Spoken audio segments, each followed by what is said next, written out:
तो दोस्तों, कैसे हैं आप सब? उम्मीद करता हूं कि आप सभी अच्छे होंगे। मैं हूं आपका अपना प्रशांत सिंह राजपूत और आज की इस कहानी में मैं एक अनोखी दास्तान लेकर आया हूं। यह कहानी है आजादी के दीवानों की, जिन्होंने देश के लिए अपनी जान तक न्यौछावर कर दी। जी हां, आज हम बात करेंगे सुखदेव, भगत सिंह और राजगुरु की। इन क्रांतिकारियों को कौन नहीं जानता? आज का हर युवा भगत सिंह को अपना आदर्श मानता है। तो बात शुरू करते हैं जलियांवाला बाग हत्याकांड से। यहां पर कई भारतीय अपने सपनों को लेकर इकट्ठा हुए थे, आजादी के दीवाने। लेकिन यहां जो घटना घटी उसे शब्दों में बयां करना मुश्किल है। जनरल डायर ने निर्दोष भारतीयों पर गोलियां चलवा दी। उस दिन पूरे भारत में मातम छा गया। इन्हीं घटनाओं से प्रेरित होकर युवाओं ने एक क्रांतिकारी संगठन बनाया, आजाद हिंद फौज, जिसके नेता थे चंद्रशेखर आजाद। देश के कोने कोने से, गांव गांव से, हर दिशा से युवा इसमें शामिल हुए, जो अकेले ही आजादी का बिगुल बजाने का हौसला रखते थे। लेकिन भारत एक आदर्शों वाला देश है। बुजुर्गों की बात मानकर ये युवा कुछ समय शांत रहे। फिर कुछ दिनों बाद इन युवाओं ने काकोरी कांड को अंजाम दिया, जिसमें वे सफल रहे। पर कुछ युवा पकड़े गए।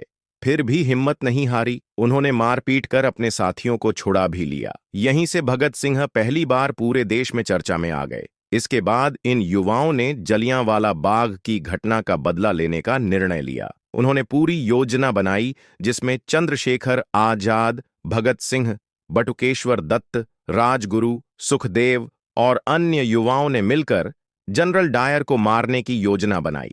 लेकिन उनके हाथ गलती से इंस्पेक्टर सॉन्डर्स लग गया और उन्होंने उसे ही मार डाला। अब मामला गर्मा चुका था और सभी क्रांतिकारी कुछ दिनों के लिए भूमिगत हो गए।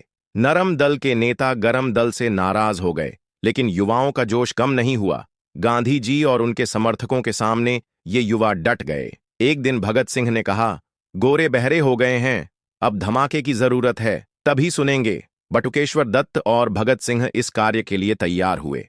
उन्होंने असेंबली में बम फेंका, जिससे वहां सन्नाटा छा गया। लेकिन दोनों वहीं खड़े रहे और नारे लगाए, इनकलाब जिंदाबाद, इनकलाब जिंदाबाद। फिर उन्हें गिरफ्तार कर लिया गया। अब भगत सिंह पूरे देश में और भी ज्यादा चर्चित हो गए। जब अदालत में पेशी हुई तो कुछ गद्दारों ने अपने ही देश के खिलाफ गवाही दी। सॉन्डर्स हत्याकांड और काकोरी कांड जैसे केस सामने आए और अंत में सुखदेव, भगत सिंह को फांसी की सजा सुना दी गई। युवा सदमे में थे। उनके नेता अब उनसे हमेशा के लिए बिछड़ने वाले थे। भले ही पूरे देश में आंदोलन चल रहा था, गांधी जी से अपील की गई कि वे भगत सिंह का केस लड़ें, लेकिन उनका इरविन समझौता और चुप्पी युवाओं को नागवार गुजरी। फिर केस डॉ. भीमराव अंबेडकर से लड़ने की मांग की गई, लेकिन उन्होंने भगत सिंह को आतंकवादी कहकर केस लड़ने से मना कर दिया। कहा, मेरी दुश्मनी अंग्रेजों से हो जाएगी। तभी से कुछ युवाओं का गुस्सा अंबेडकर और गांधी जी दोनों के प्रति बढ़ गया, लेकिन भगत सिंह को न्याय नहीं मिल पाया। युवाओं, जागो, जातिवाद में मत बंटो। मैं प्रशांत सिंह राजपूत आप सभी को जोड़ने के लिए आया हूं। एक हो जाओ, देश को बचाओ। अगले भगत सिंह आप हो सकते हो। किसी गांधी और अंबेडकर को फिर से जन्म मत लेने दो। अगर वीडियो पसंद आया हो तो लाइक करें। अगर दिल को छू गया हो तो शेयर करें। अगर जुड़ाव महसूस हुआ हो तो सब्सक्राइब करें।